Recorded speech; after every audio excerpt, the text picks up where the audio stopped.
You're not really allowed to have fun in video games anymore because whenever you do, activists will find some reason to attack you, the game that you love, and try to ultimately get it cancelled. And yet again, people are outraged over PalWorld. Some people because they think it is a blatant ripoff of Pokemon, but of course there are individuals who are now saying it would be a delight if it wasn't invested in being so awful. I have a few things to show off, but before we get into the topic, if you enjoy the content I create, check out the links in the description, follow me on social media, and consider supporting through Patreon or via YouTube memberships. Now, we always joke with new video games about when PETA is gonna get butthurt over them, because PETA seems to attack many games out there, even ones that simply have mounts that you have to capture, or mounts that your character has to ride, but now PC Gamer has put out an article titled "PalWorld could be a delight if it wasn't so invested in being awful because of animal cruelty." It says, "I was morally obligated to keep an eye on PalWorld. I've been playing Pokemon on and off for 4/5 of my time on this earth. I'm a card-carrying Dwarf Fortress weirdo, which PalWorld's lead dev has cited as his favorite game.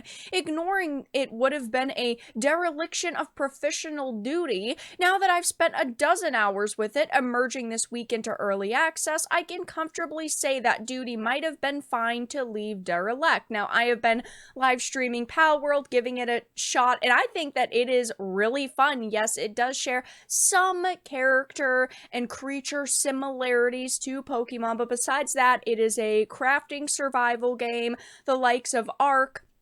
And, it also has guns, and I have been having a fantastic time with it. When I'm posting this video, I will be streaming it again tonight at 7 p.m. Eastern, but of course there are people who are very upset about it, like this activist. For instance, they are furious not because of, maybe gameplay they're not a big fan of, or creatures they're not a fan of, or something that actually has to do with the game itself. They are angry because of animal cruelty, which, may I point out, is fictional animals that you are capturing.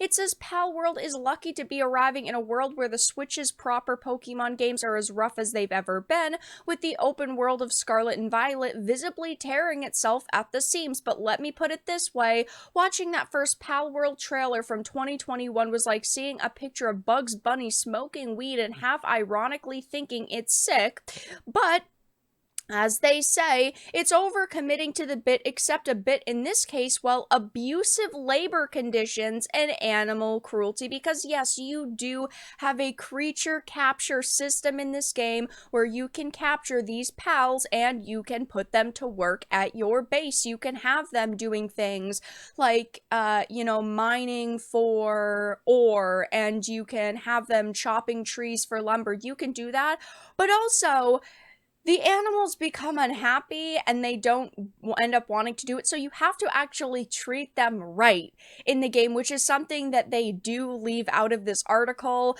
because of course it does not fit their narrative. You have to treat these creatures correctly. You have to make a hot spring so they can relax. You have to put out a feeding bucket for them. You have to give them nice warm beds. Like, you actually have to treat them like they're these cute little pals, and these pals want to be caught.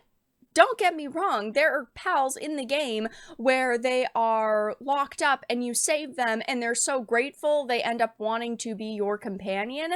So of course they're just going to whine and moan and groan and complain about how these pals are actually little slaves, and it boils down to animal cruelty. We are talking about fictional pals in a fictional world. Okay, there are not leaf dinosaurs running around in the real world. There are not ice dragons flying around in the real world. And to be upset over this just screams that you have nothing better to cover, nothing better to be upset about. And of course, PC Gamer's not the only one. There's also this article from HipToro, never heard of them before, PalWorld Game Review, Dark Side of Creature Collecting. It's like some people are learning about what creature collecting games are, and now they are just so outraged. A gritty twist on the creature collector genre. Yeah, I mean, this one has guns, so I think it's got a few more people being a little bit more upset, but the pals also can hold guns,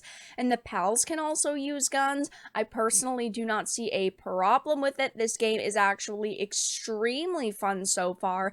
If these activists were attacking Pokemon, Digimon, Temtem, Slime Rancher, Dragon Quest Monsters, Monster Hunter, literally any game where you attack, capture, or battle with creatures, at least their stance would be consistent, but they're not. I mean, even both of these articles and these activists say how they've loved Pokemon in the past, so they're only mad at Pokemon now because, of course, it fits this narrative that they want to push, which is these games are bad. And of course, PETA has been waging wars against these games for years now, most notably Pokemon. PETA wages war on Pokemon for virtual animal cruelty. And of course, whenever they, post about this, whenever PETA tries to make a fuss about these types of games, we laugh them off because we can realize that these are just cute, for the most part, wholesome games that people are going to enjoy. And of course, this article is back from all the way 2012,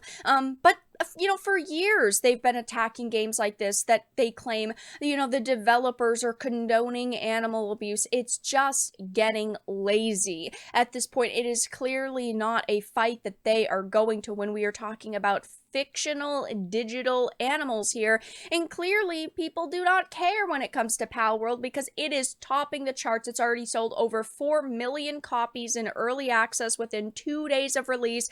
It currently is the #1 played game on Steam, even surpassing things like Dota 2, Baldur's Gate 3, and Counter-Strike 2. It is doing fantastic numbers right now. It is currently sitting over 1 million players in the game at this point in time. It's doing fantastic and people are really enjoying it. I have been also enjoying it. I cannot wait to stream it more and give it more of a shot. It's got a lot of different gameplay mechanics. It's got a lot to do. And honestly, this is the Pokemon that we've wanted for years. They have not been, able to provide Pokemon players with the best experiences. I was not a big fan of Scarlet and Violet. I was not a big fan of Sword and Shield.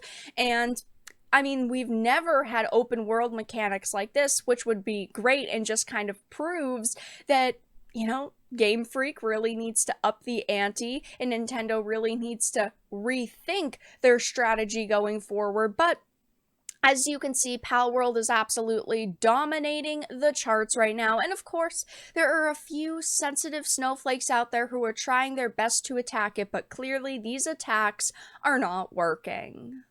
But that's all that I really had to discuss in this video. Let everyone know your thoughts in the comment section down below. If you enjoyed this and of course found it important and informative, make sure to give it a like, share it, and subscribe to the channel. And of course, if you didn't, make sure to give it a dislike. I appreciate your support either way, but I will talk to you all again in the next video really soon.